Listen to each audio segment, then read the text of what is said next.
চলছে পলবাইশ মানিকগঞ্জের দৌলতপুর উপজেলার শ্যামপুর বিলে চলছে ঐতিহ্যবাহী পলবাইশ। একটা পলবাইশে আসলে এত লোক হয় না দেখলে বিশ্বাস করা যাবে না। ইতিহাস, ঐতিহ্য এবং সংস্কৃতির একটি অংশ হচ্ছে পলবাইশ। ওইদিকে দেখা যাচ্ছে একজন ভাই পলর নিচ থেকে মাছ উত্তোলন করছেন। এই শীতকে উপেক্ষা করে তারা মাছ ধরার জন্যে পল নিয়ে এসছেন, অনেকে জাল নিয়ে এসছেন।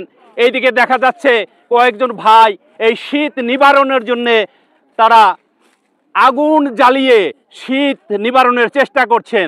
একটি পলবাইশে আসলে এত লোক হয় না দেখলে বিশ্বাস করা যাবে না। এখনো হাজার হাজার লোক এদিকে আসছে। ওইদিকে একজন দেখা যাচ্ছে একজন ভাই বড় একটি মাছ পেয়েছেন।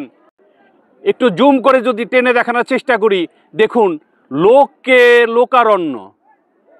এবং ওদিকে দেখা যাচ্ছে একজন ভাই একটি মাছ পলর নিচ থেকে উত্তোলন করছেন। অনেক বড় মাছ, অনেক বড় মাছ।